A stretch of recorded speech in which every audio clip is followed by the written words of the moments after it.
Free agency is the period in which all teams try to improve their respective rosters by adding the best or most affordable players that are available.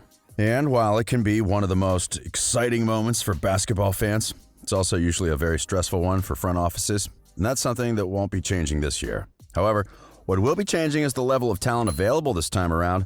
While last season players like Kevin Durant, Jimmy Butler, and Kawhi Leonard changed teams, there won't be many top-tier superstars signing new contracts this offseason. Still, that doesn't mean this year's class doesn't include any excellent players. In fact, there's a good number of athletes that can be difference makers in the right situation, which is why they should attract much attention once free agency officially gets started.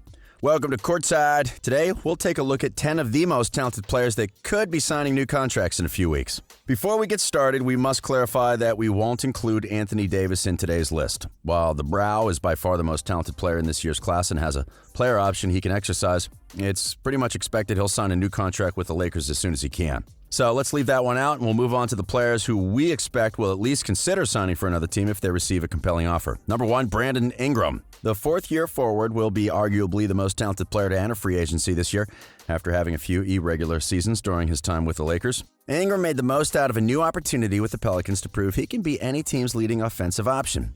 In his first year in New Orleans, he became an elite scorer and earned an All-Star selection as well as the Most Improved Player of the Year award. His play left no doubts about him being fully healthy once again, and he made the most appearances since his rookie season. His immense talent and the fact he just turned 23 should attract a lot of teams.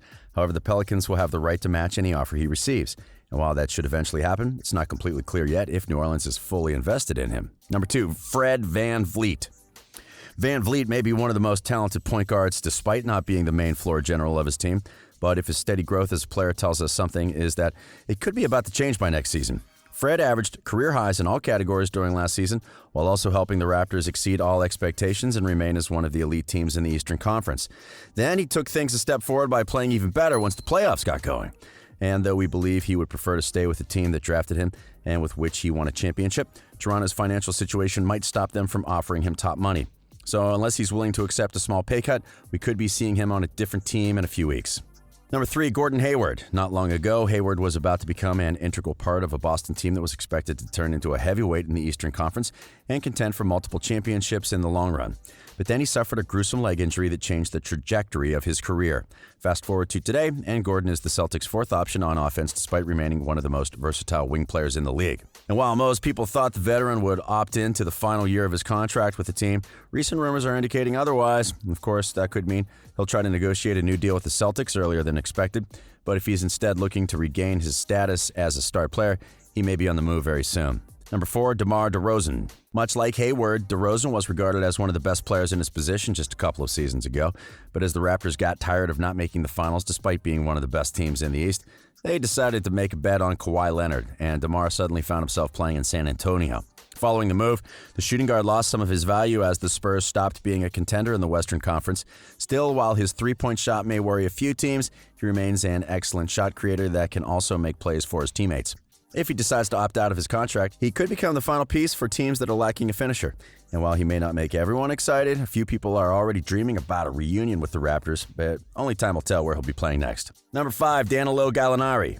Unlike the players we mentioned so far, Gallinari has already talked about how important it is for him to play for a contender. He's also added fuel to the speculation by posting an image of him in his previous teams and asking fans, where to next?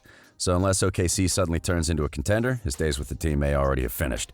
And while he may not be the most attractive option for basketball fans, his scoring ability and efficiency on all three levels could make the Italian a valuable asset for teams that need help with making a few buckets or creating space. If we also take into consideration that he's already made good career earnings and the fact he's never made it out of the first round of the playoffs, he might be willing to take a pay cut as long as he's able to join a contender. Number 6, Montrezl Harrell. Harrell could be the most interesting big man to enter the market this offseason. During each of his seasons with the Rockets and Clippers, his production has taken a step forward. That helped him become one of the most reliable players off the bench and earn the 6th Man of the Year award after last season. However, despite his excellent play, his time in LA may have reached an end. After struggling for the better part of the playoffs and watching how the Clippers started giving a few more minutes to J. Michael Green, while Zubats also showed an improvement, it's safe to say Montrez could be looking for a new home soon. Still, he shouldn't lack candidates for his services once free agency starts, considering he's one of the most talented two-way centers available. In fact, it's been rumored he has an interest in the Raptors, who happen to be facing multiple questions regarding their front court rotation. Number 7, Goran Dragic. While a few players struggled inside the Orlando bubble, Dragic was among those who played better than anyone could have expected. The Dragon looked a few years younger as he played at an all-star level while helping Miami reach the finals. Unfortunately, his run ended prematurely as he suffered an injury that took him out of most of the championship series and then limited his effectiveness in the deciding Game 6. And while Miami will probably try to bring him back, the team may not be willing to give him a long contract considering his age as well as his injury. So even if the Slovenian wants to run it back with the Heat, there may be a few more attractive options out there that could lead him somewhere else. Number 8, Bogdan Bogdanovic. Any player that averages 23 points and almost 7 assists per game during the final 35 games of a season in a contract year should be expecting to receive a large increase in pay, especially if he's coming off his first NBA contract. But Bogdanovic may not see that coming from the Sacramento Kings. Throughout most of the season, the Serbian was subject to multiple trade rumors despite his excellent play. However, that had more to do with the player he shares position than with his game. The Kings already gave Buddy Hield a contract extension last season. That means if they plan to keep Bogdan, they may have to trade Hield, who's believed to be the better offensive player. That won't be an easy choice to make, but if they take too long to decide, another team may offer Bogdanovic a contract the Kings may not be willing to match. Number 9, David Bertans. Unlike some of the players on this list, Bertans wasn't too popular before this season. During his time with the Spurs, he was a role player that stood out for having excellent shooting numbers, but nothing else. But then the Wizards decided to give him a chance. Over last season, the big man had a more expanded role in Washington's offense, which helped him show his abilities as a shooting specialist and will surely help him earn a big contract in a few weeks too. And while the Wizards will surely try to bring him back to pair him with Bradley Ball and John Wall, Bertans will be free to sign with whichever team he prefers given he's an unrestricted free agent. In other words, if a winning organization makes him a compelling offer, he could be tempted to leave the team that gave him a chance. And number 10, Christian Wood.